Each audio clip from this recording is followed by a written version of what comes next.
This is, without a shadow of a doubt, the worst MCU film that I have ever seen. Hello, everybody, and welcome back to another episode of My Isolation podcast. And yes, that's not me being over dramatic, although it did make a great intro. This is the worst MCU film I have ever seen, and because today we're talking about Ant-Man and the Wasp, Quantumania. It came out on Disney Plus a couple of weeks ago. I saw it a few days after it came out on Disney Plus, and it's bad. It's really bad. um, yeah, I didn't bother seeing this one in theaters when it came out back in February this year. I debated on not whether to because, I'm not normally a listen to the critics kind of guy. I like to just decide by myself. But the last MCU film that got poor reviews was Eternals, and well, we all know how that went. And For Love and Thunder as well. We all know how that went as well. So I just thought, you know what, let's wait it out. Let's wait for it to drop on Disney Plus. And yeah, I'm really glad I did because this film is just terrible. And just to point out even further, the last, I've not missed a MCU film in theaters since the entirety of Phase One. I didn't get to see all of that in theaters because I was in secondary school. I didn't have a job, didn't have money, and my family wasn't always free to go to the cinema. So I missed pretty much all of Phase One in the cinema when that was coming out. But so since then, I've never missed an MCU film up until then. But this one, I skipped this one, and I'm glad I did because it's bad. It's terrible. It's just a really bad movie. It's shocking how bad this is. Don't get me wrong, it has its fans, and if you like it, all the more power to you. Really happy that you've found some joy in this movie. I wish I could have liked this film because I liked the last two Ant-Man films, but I guess it was just what's not meant to be. Just what's not meant to be. Before I get into the Quantumania, though, I quickly want to talk about another movie I saw called Air. The movie about the Air Jordans and how that came into fruition and how that got made. I went to go see it at the cinema despite the fact that it was already on Prime because I just needed to go to the theatre and there was nothing new on. So I went to go see that, and really good movie. A very interesting film as well. I'm very happy that 80s sports films are starting to come back in fashion now, and yeah, 80s sports films are coming back in fashion. I thought the cast was pretty good. I thought the writing was great. The story was just really interesting. How it took them so much effort to get a shoe made, and how much went into making a shoe, literally a shoe. We're at that point in the film industry now where movies about shoes are starting to become interesting. And obviously, it's a biopic, so a lot of it's probably, fabricated and stuff like that, just to make it a bit more dramatic, as most biopics are. But, films that are based on true stories. But, Air is still a good movie. Air was a very good movie, so I'd recommend you go see Air because that's a good movie. It's on Amazon Prime now. Go watch that. Don't watch this. Go watch Air instead. That's a much better film. So that out of the way, let's get into this film. So, whoops. So I'm not recording in the usual room today, in a living room actually. So, yeah, table's a bit noisy. So talk about before we get into this one though, I want to quickly mention the other MCU films that I didn't like before this one. So I didn't like Iron Man 2 or Iron Man 3. When I first saw those, I thought Iron Man 2 was a bit of a mess. It felt more like it was a bunch of short stories kind of awkwardly tangled together to try and create one narrative. And Iron Man 3, I thought it was okay up until the Mandarin twist. I didn't really like that twist, and I didn't think Guy Ritchie was a good guy. Was it Guy Ritchie? No. Guy Ritchie. Guy Ritchie's the filmmaker. The real Mandarin in that movie. I can't remember his name. But yeah, the one that did A Christmas Carol not that long ago. I thought he was a pretty weak villain. For The Dark World and For Love and Thunder, I didn't like those. I've already talked about For Love and Thunder and why I didn't like that one. But yeah. I didn't like Hulk either. I thought it was just a very average kind of movie.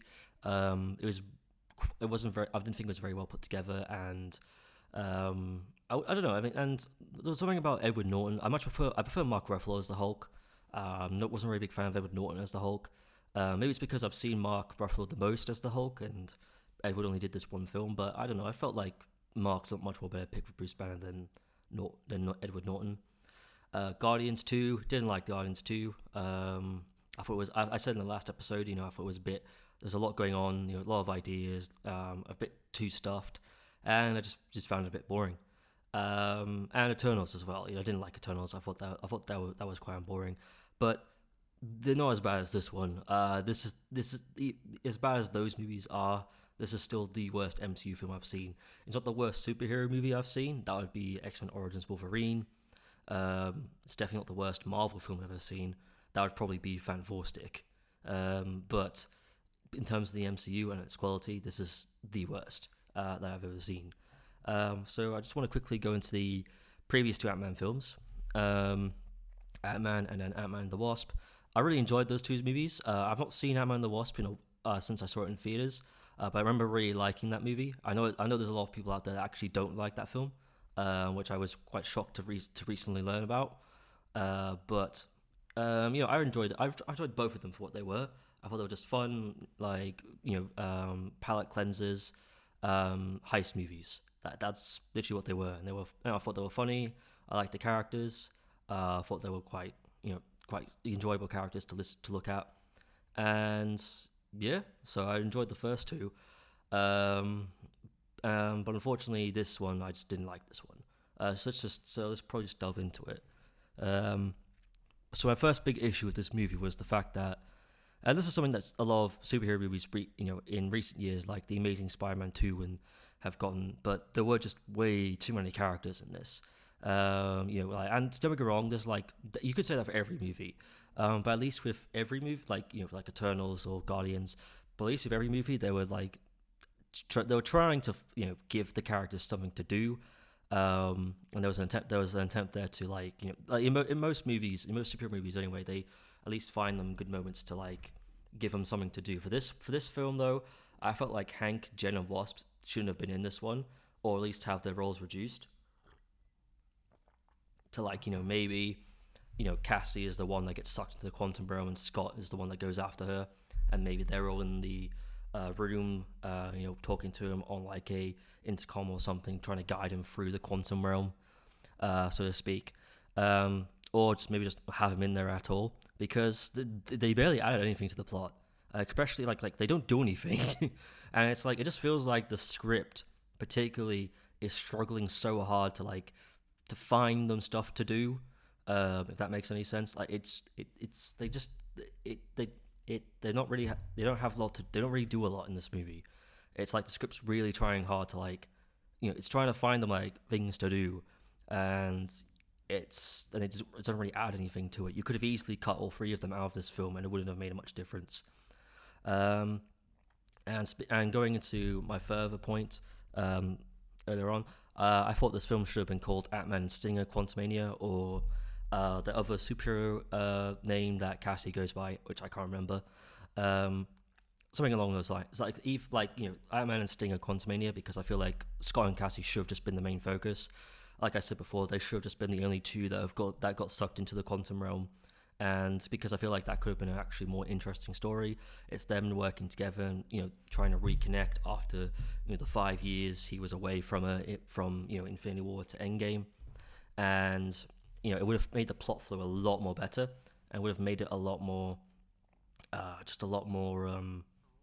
would flowed a lot more better, really, than it did, because I think the movie tries to do that with this one, but there's not really a lot of focus. It's just a bit, especially the conflict that you, in quotes, between Cassie and Scott, where she's trying to do some good and he's sold out. I guess that was the whole point, but I don't know. I feel like if you just made them two get stuck in the quantum realm, and it just be a story of them, a father and daughter, kind of just reconnecting. I feel like that would have been a much better and just a lot more stronger movie, really.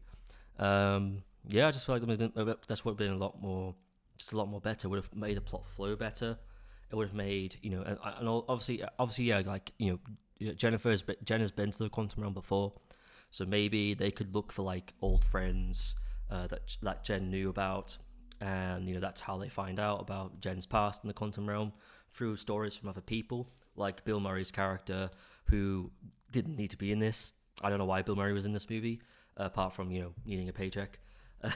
Like, there was no reason for him to be. I'll get into that a little bit later on, but there was literally no reason for him to be in this film. He disappears like half. He gets eaten, like, I think what happens to him at the end? Does he get eaten by that squid monster or something? I don't know. There's full spoilers in this movie in this review, by the way. So if you've not seen it and you want to go see it, then watch on Disney Plus. I recommend you don't. But yeah, so full spoilers, by the way. Sorry about that. So let's get on to probably one of the few good things about this movie, and that's Jonathan Majors as Kang. He was probably the only good part about this film. He was such a good villain, and I can see why Marvel really wanted to build him up as the next Thanos, because he's dark and he's cunning and he's cold and he's serious. Like when he's got twirling Cassie around in a cell, and he's just got that face on where he's like, you really don't think I'll do it, but I will.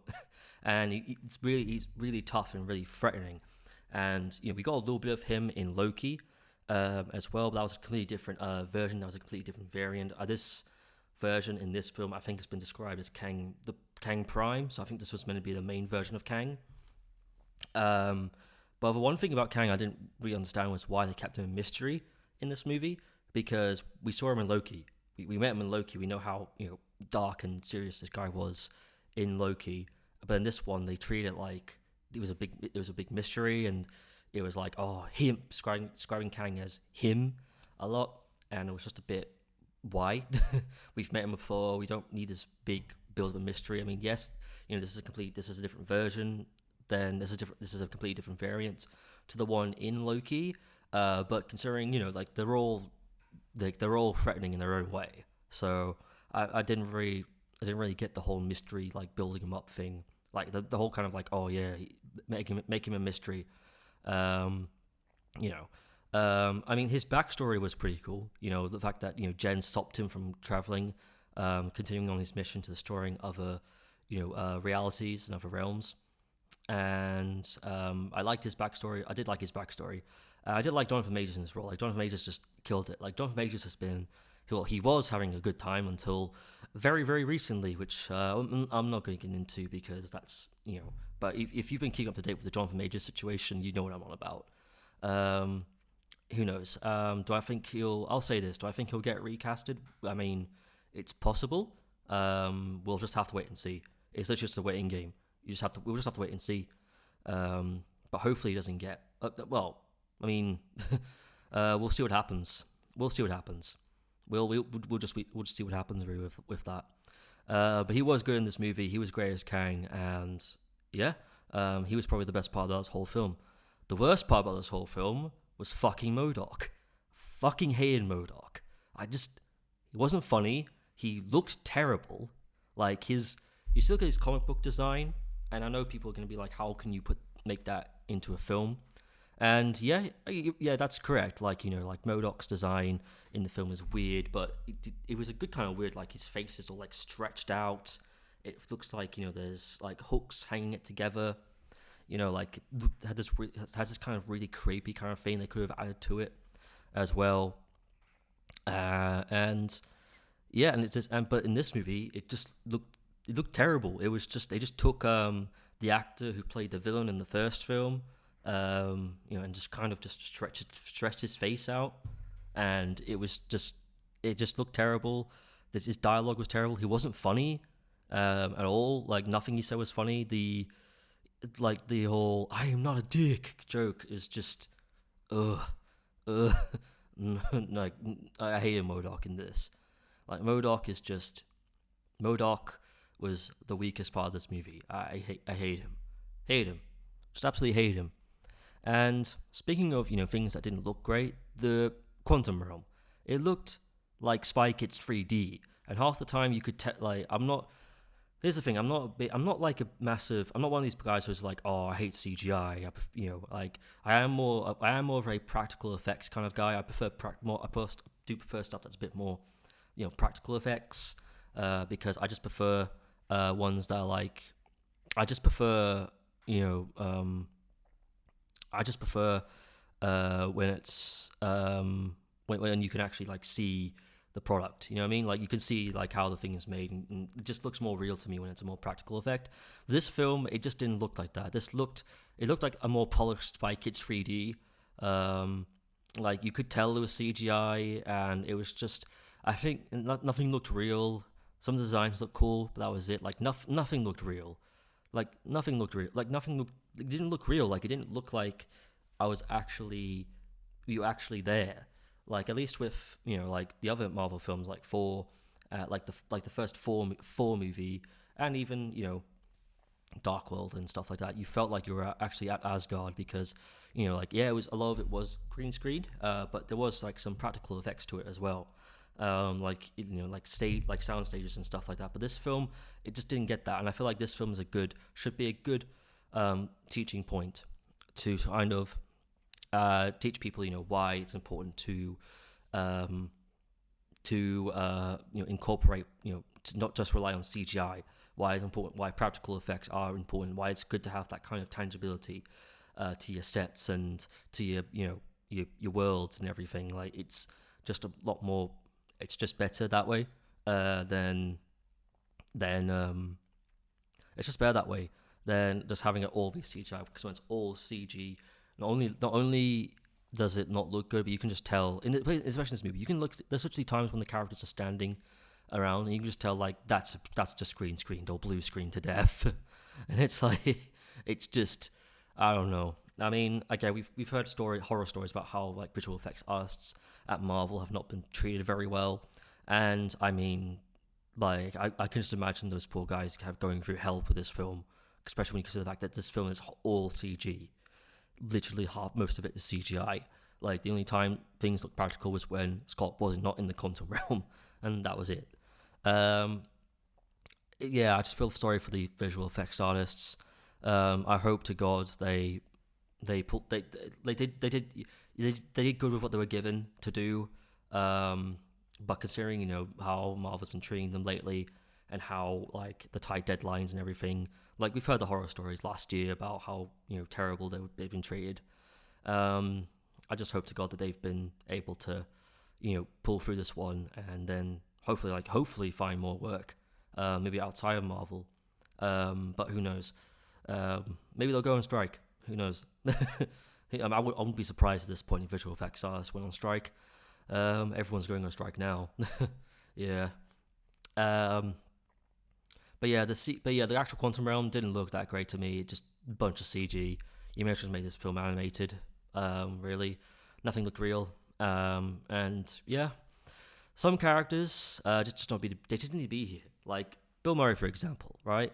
What was his purpose? Like, why was he here? Like, why was he in this film?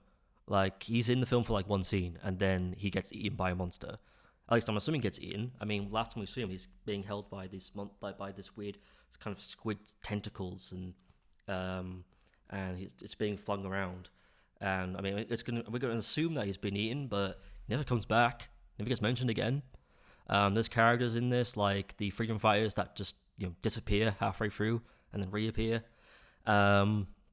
And like I said before, there's just way too many characters in this film, and a lot of them, like the guy from The Good Place that shows up again, like his character, like why is he here? Like he's barely in this movie. It doesn't really make much of an impact. Even all the side characters as well, like all the side monsters and like weird designs, like they didn't make an impact. Like that squid, that design, that one that was going on about having holes. Okay, I mean he's barely in this. He's barely in this. But a lot of characters, don't really need to be here. A lot of arcs as well just get dropped halfway through. And like I said before, the script is like, it feels like the script is just literally looking for things for characters to do rather than giving them things to do. Because of how many characters there are in this film, and yeah, just how many characters there are in this movie. The script just it struggles to find a lot of them stuff to do. That's why I do feel like Scott and Cassie should have been the only ones. They should have been the main focus of this movie. The comedy as well just felt off in this. I mean, like I was talking about how MODOK just wasn't funny, but this film was just not funny. There were some jokes in this that made me laugh, but a lot of them were just fell flat, which is quite shocking when you consider the fact that the Ant-Man films have had some really great comedy in them. And I don't know, maybe it's because of how Phase 4 and has relied so much on the MCU humor recently, so maybe it's just not funny anymore. But for some reason, the comedy just felt really off and just did not feel funny at all. And considering how like dark this film tended to got, especially with Kang, a lot of the comedy felt really off, particularly at the very end in the final scene, which I'll go into in just a second. Well, not a second, a few minutes, maybe even longer than that, but we'll see. But yeah, the humor just felt really off for some reason. Didn't feel as funny as the first two to me, and which is sad, really, because Peyton Reed did a really great job with the comedy in the last two movies. And I don't know, I guess this one he fumbled, but he probably just he's probably just fumbled for this one. But like that just happens. Like it just happens. You know what I mean? Like like we shouldn't. Peyton Reed is a good director. Don't get me wrong. He did such a good job with Ant-Man 1 and 2, and like you can't always have hit after hit after hit every single time. I might do a podcast episode going into this a little bit more further, but like artists should be allowed to fail at least once in a while. I don't get why we have this thing now where it seems to be this mentality now where artists, if you're a director, a singer, an actor, a game developer, or whatever, you're not allowed to fail. You have to succeed. And it's just one of those things where it's like, no, like sometimes artists should just be allowed to fail every once in a while. Like we've already, like Indiana Jones and the Dial of Destiny, for example, that film's not even out yet. And already with the early reviews not being great, I've already started seeing people going, so like, oh, I don't trust James Mangold anymore, or he's not a good, he's actually not a good filmmaker, really. He's quite overrated, and it's like, shut up, man. Like you weren't saying this like 5 years ago when Logan came out. Just shut up. Like it's just there are just going to be some projects that a good filmmaker or a good artist just can't handle or just can't hack it, and that happens. People fail sometimes. Just gotta accept it, and just move on. But yeah, the comedy after that weird little tangent there, the comedy just felt really off for this one. But again, that could be because the MCU has relied so much on its humor recently, especially in the last phase, that maybe it just isn't funny anymore. Like I don't know, with Guardians of the Galaxy, that film was still funny, but I feel like Guardians always had its own kind of brand of humor, and I feel like James Gunn was able to bring his own quality to the humor, so it still felt quite funny to me. Compared to this, where it just didn't feel funny, it just felt flat a lot of the time, and it didn't mesh well with the more darker tones this film was trying to do. But yeah, the comedy just felt really off. Let me get into a little bit more positive vibes here. Let's like Scott and Cassie's chemistry I thought was really good, actually. I liked, all the more reason really for trying to make them the main. They should have been the main focus. And again, like I said, I feel like they should have just been the ones that could get transferred to the quantum realm, and it just be about their story rather than having half it be their story, half it coming back to Jen and Hope and Hank and all those other characters. I feel like it should just been Scott and Cassie on their own, and it's them reconnecting and rebonding, and maybe he's teaching her skills and how to be a superhero and all these and all the other fun stuff as well, like all that fun kind of like passing the torch to the next one, because she's probably going to take over not the Ant-Man mantle, but when he eventually retires or dies, which I thought was going to be in this, which and when I saw the trailers I thought maybe, but after seeing the movie, he doesn't die in this. Which is weird, but not weird, but it's one of those things where the trailers were kind of hinting at it, and it just didn't happen. I heard apparently it was going to happen originally, but they changed it last minute, so I wouldn't be surprised. But yeah, I feel like it could have gone. They had good chemistry together, but I just felt like it could have gone a lot more deeper than it did. Like it could have gone so much more deeper than that. Like again, I feel like if you just made them the main focus, you could have gotten a more deeper kind of connection between the two. So it's about them. So it could be more about them like reconnecting after after the blip, after everyone got blipped away for 5 years. I feel like that could have been a lot more deeper story, rather than we cut to them and then we cut back to them. It's just it just felt a bit unfocused there. But they had good chemistry though, like Paul Rudd and the actress that played Cassie, they had good chemistry with one another. And yeah, the final battle was okay. It was okay. It just wasn't anything spectacular. Again, I liked especially how pissed off and reckless Kang got, particularly when he's beating the living crap out of Scott and he's like smashing his helmet and everything. Like that was just brute. That was brute. I liked that part. But the actual and when he jumps onto the platform and he starts blasting away all the freedom fighters one by one, and it's just like shit. Like this guy is just OP as fuck. Like we've got another, and he's Kang's gonna be such a good villain for the multiverse saga. Depending on what happens with the whole Jonathan Majors situation. But the final battle was okay. The stuff with Kang was good, but apart from that though, it was just it just felt like a typical. It didn't feel very I liked the final battles in the last two films. They felt a bit more creative, and this one just didn't feel very creative. Maybe it was because again it was just a blob of CGI, but it just didn't feel very creative to me. It just didn't feel anything spectacular really. Not like the Guardians, because I watched Guardians of the Galaxy Volume 3 before watching this one, and the final battle on that was it's breathtaking. The action is fantastic. The suspense is real. You feel the suspense in this, and you want the Guardians to make it out alive. And there's stakes and tension, and there is a bit of a point where you think are they gonna die? But in this one, it was just a slog. It just wasn't anything. It was okay. Kang was pretty badass, but apart from that, it just wasn't spectacular. And then you have the whole MODOK going around and going, I am not a dick, and it's like, oh god, no. And you have that pep talk Cassie gives him as well, and it feels a bit half-baked, really. Not just half-assed, it's just not great writing there, in my opinion. Just a bit lame, really. And the way I'll say this though about Kang, the way he was defeated in this was a bit lame as well. He got pushed into some mechanism, and then he got kind of disintegrated, I guess. It was very odd. Again, obviously, that whole reason for him dying is because we've got multiple other Kangs coming in Avengers Kang Dynasty, which will be really cool to see how and obviously Loki season 2 will probably have a lot more Kangs in that one, so that'll be fun.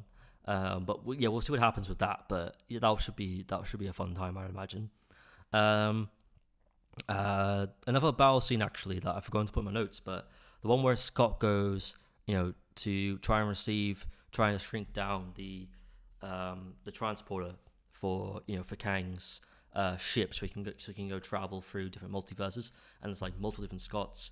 That I kind of like that one. That was a bit cool. That was quite cool, seeing multiple different versions and then seeing them all kind of get killed off. But I liked how they tried to help him out as well. I liked how you saw the Baskin Robbins one in there. I thought that was quite funny. That action scene was quite good. I liked that action sequence. There was some suspense there. It was a bit like, how is he going to get out of this one? But apart from that, the rest of the action was just a bit lame, really. Not really anything. It was just a bit of a slog. It was a bit of a slog. Because at least with the other, I know I've said there's other MCU films I didn't like, and there's other MCU TV shows I didn't like, but at least they didn't feel like a slog to me. Even with Eternals, with how boring it was, I still felt like Chloe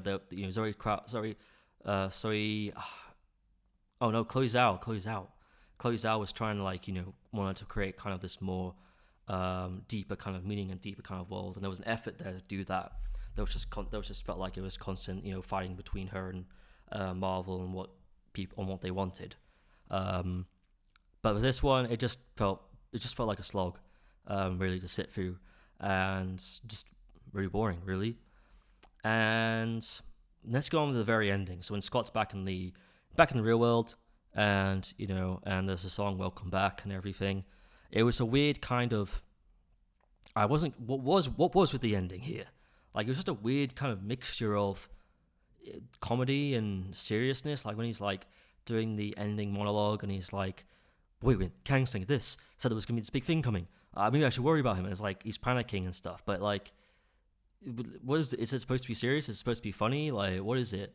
Like, you could have gone something a little bit more like deep with that. Like maybe Scott's got some like, I don't know, PTSD or something. Like how with the end of the first Avengers with Tony, and Tony has like PTSD from very nearly dying from the missile attack in the Battle of New York. Um, and you could have done something similar with Scott, because he very nearly died in this film, very nearly died, and like maybe that spooked him, maybe that scared him a bit. You could have had it where like where maybe instead of doing it in a comedic way, he's just doing his thing, and then the music kind of completely fades out. There's no music, there's no sound. You just have Scott's voice, and it's but a little bit more serious. Like maybe Scott even at one point thinks that he sees Kang, like when he's in the restaurant. Maybe you could cut to a person, they look, and he sees him, and he thinks it's another variant of Kang, and then he does, and it's that kind of that whole trope where he like shakes his head and looks back, and there's nothing there. That would have been a little bit more better, a bit more effective. But the actual thing where it's just like, oh no, maybe it's gonna be okay though. Oh no, maybe he like that kind of thing, and it's where it's like they're trying to do the whole comedic kind of it's trying to be this weird like comedy and serious kind of thing, and it just doesn't work. It just doesn't work. It just makes it a bit of a weird ending, really. And it's kind of like he's talking about this big evil coming, this big threat, and it doesn't really feel like it's a threat if it's played off like a joke. We need to feel like the impact of this big threat that Kang was talking about earlier in the film. And yeah, and we get this big evil's coming. We got that in Loki when we see the Kang statue in Loki season 1. We had that with Loki season 1, but with this one it was just, I don't know, like it was just a weird ending. It didn't really, I wasn't sure what I was supposed to feel with that ending, really, and just, I don't know, it was confusing, really confusing. Let's talk about the credit scenes. So the mid-credit scene with all the Kangs in the stadium, I thought was really cool. It was cool to see, how, because obviously this version of Kang kind of got exiled by the other versions for destroying other realms and realities, and they're kind of, they're happy that he's gone, and they're cheering on, and you see all these other different versions of Kang, and it just kind of, it's really going to show Jonathan Majors' range as an actor. To kind of, because you've already seen him play 2 versions of Kang. So in Kang Dynasty, we're going to see him again, depending on how how the kind of Jonathan Majors situation plays out. But we'll see how how these different versions of Kang are, and how they act and everything, and the range as well from each version, and just how threatening each version can be for all the Avengers going forward. It was a good end credits, mid credits scene. The end credits scene as well, which was a Loki season 2. Where we have the kind of the scientist Kang, and he's in the past, and he's giving this demonstration, and Wilson's just then, he's like, this guy is all right, and he's a very nice man, with his own Wilson stuff, and he doesn't say wow though, which I thought was really weird. Wow, he didn't say that, which was a bit weird. I thought he would have done, but oh well. But yeah, that was a good scene. But that's mainly because it was a good tease for Loki season 2, which I can't wait for. I think that airs in October. Wish I was watching that instead of this. Wish I was watching that instead of this. And yeah, so that's it, everybody. That is my thoughts on Ant-Man and the Wasp: Quantumania. A slightly shorter episode than what you're usually used to. But don't worry. Next episode we'll be back to next 2 episodes. We'll be back to our usual hour-long, maybe 2-hour-long, hijinks. As the next episode, I'm actually doing a Spider-Man retrospective on all the Spider-Man movies, excluding the Venom and Morbius films, because they don't count, in my opinion. And that will include a spoiler review of Across the Spider-Verse, which I'm actually going to go see today, because I'm recording this on June 1st, and Across the Spider-Verse came out today. So you bet your ass I'm heading to see that movie tonight. And so that will include a spoiler-filled review of that. So, and yeah, and then obviously after that, we've got the Indiana Jones retrospective with Alex. That will be probably dropping on June 28th, the day Dial of Destiny comes out. And then obviously we'll do an actual in-depth kind of spoiler discussion review of Dial of Destiny. I've seen the reviews for it, but I've got my fingers crossed. I'm still gonna go see it. It's Harrison Ford's last go at Indiana Jones, so I may as well go see it. And then hopefully maybe I'll like it. It could be one of those situations where I like a film that nobody else likes, because I don't like this movie, but this movie I don't like Ant-Man and the Wasp: Quantumania, but a lot of people seem to really like that movie though, so like this film, and that's completely fine. So yeah, everybody. I'll see you all when I see you next. Take care.